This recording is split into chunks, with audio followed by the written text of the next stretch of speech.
Hi friends, welcome to Jo's Kitchen. நீங்க இன்னும் நம்ம ஜோஸ் கிச்சன் சேனலை சப்ஸ்கிரைப் பண்ணலையா? சட்டுன்னு சப்ஸ்கிரைப் பண்ணிட்டு லைக் பட்டனை தட்டி விட்டுட்டு வாங்க, வீடியோக்குள்ளார போகலாம்.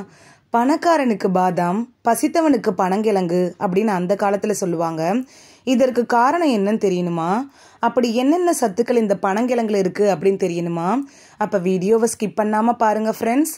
பனங்கிழங்கு அப்படிங்கிறது ஒரு சீசன் கிழங்கு. மார்கழி மாதம் முதல் மாசி மாதம் வரை பனங்கிழங்கு சீசன் அப்படின்னு கூட சொல்லலாம். இந்த காலகட்டத்தில் அதிகமாகவே பனங்கிழங்கு கிடைக்கும், விலையும் மலிவாக கிடைக்கும். விட்டமின் பி மற்றும் விட்டமின் சி இந்த கிழங்குல அதிகமாக இருக்குது. 100 கிராம் பனங்கிழங்குல 87 கிலோகிராம் இருக்குதாம். 1 கிராம் புரதம், 21 கிராம் கார்போஹைட்ரேட், 77 கிராம் நீர்ச்சத்து இருக்கு. பனங்கிழங்குல பாதாமுக்கு இணையான சத்துக்கள்லாம் இருக்குது. அதனால தான் உடல் பலவீனமாக இருக்கிறவங்க இந்த பனங்கிழங்கு சாப்பிட்றாங்க. உடலில் நோய் எதிர்ப்பு சக்தியும் கூடும். உடல் எடை மெலிஞ்சிருக்கிறவங்க எடை கூட வேண்டுமானால் இந்த பனங்கிழங்கு சாப்பிடலாம். பனங்கிழங்கு ஆஸ்டியோபோராசிஸ், கீழ்வாதம் போன்ற எலும்பு கோளாறுகளையும் தடுக்கக்கூடியது. ரத்தத்தை விருத்தியடைய செய்யறதுல பனங்கிழங்கு எப்படி பயன்படுது அப்படின்னு பார்க்கலாம். இரத்த சிவப்பணுக்களுடைய எண்ணிக்கை இந்த பனங்கிழங்கு சாப்பிட்றதன் மூலமா அதிகமாகும். இரத்த சோகையெல்லாம் தீரும். அதிக நார்ச்சத்து இருக்கிறதுனால மலச்சிக்கல் பிரச்சனைக்கு பனங்கிழங்கு ஒரு சிறந்த மருத்துவ உணவா இருக்குது. இந்த கிழங்கு குளிர்ச்சி தன்மை உடையது. இரத்த சர்க்கரையை கட்டுக்குள் கொண்டு வரதுல பனங்கிழங்கு எப்படி பயன்படுது அப்படின்னு பார்க்கலாம். சர்க்கரை நோயாளிகளுக்கு பனங்கிழங்கு நல்லது. பொதுவாகவே மண்ணுக்கு அடியில் விளையக்கூடிய கிழங்குகள் சர்க்கரை நோயாளிகளுக்கு கெடுதி அப்படின்னு சொல்லுவாங்க. ஆனால் இந்த கிழங்க சர்க்கரை நோயாளிகள் மிதமான அளவு சாப்பிடலாம். காரணம், அதிக அளவு நார்ச்சத்து இருக்கிறதுனால சர்க்கரை அளவை கட்டுப்படுத்தக்கூடியது. அதுபோல பனங்கிழங்குல இருக்கக்கூடிய சத்துக்கள் இன்சுலினோட உற்பத்தியை கூட்ட செய்து, அதனால சர்க்கரை நோயாளிகள் எப்போதாவது இந்த பனங்கிழங்கு சாப்பிடலாம். பித்தம், வாயு பிரச்சனையிலிருந்து விடுபடுவதில் பனங்கிழங்கு எப்படி பயன்படுது அப்படின்னு பார்க்கலாம். பனங்கிழங்கு சாப்பிட்டா சிலருக்கு வாயு தொல்லை வரலாம். அப்படி இருந்தால் பூண்டு சேர்த்து கொள்ளலாம்.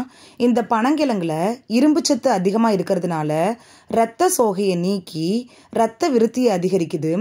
ஆரோக்கியமான உடலை பெற பனங்கிழங்கு சமைக்கிறப்ப அதில் மிளகு சேர்த்துக்கிறது நல்லது.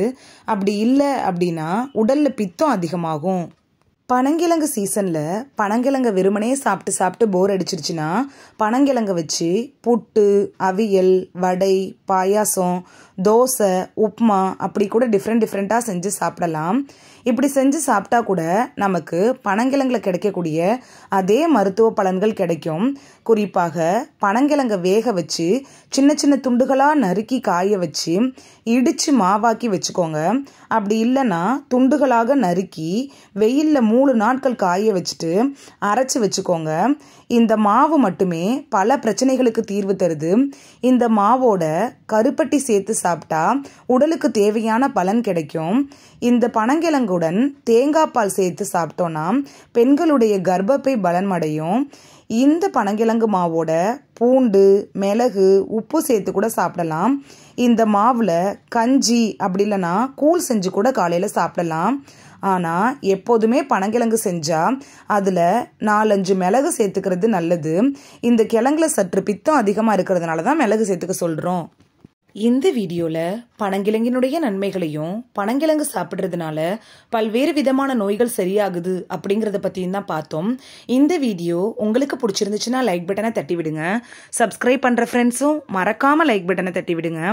இந்த வீடியோ உங்கள் ஃப்ரெண்ட்ஸுக்கு பயன்படுதும் அப்படின்னு நினச்சிங்கன்னா ஷேர் பண்ணி விடுங்க. நிறைய பேர் சப்ஸ்கிரைப் பண்ணாமல் பார்க்குறீங்க ஃப்ரெண்ட்ஸ். நீங்களும் சப்ஸ்கிரைப் பண்ணிவிட்டு பார்த்தா நமக்கு பவர் கிடைக்கும். நீங்கள் சப்ஸ்கிரைப் பண்ணிவிட்டு பார்க்குறது இது போன்ற வீடியோக்கள் தொடர்ந்து போடுறதுக்கு எங்களை மோட்டிவேட் செய்கிற விதமாக அமையும் ஃப்ரெண்ட்ஸ்.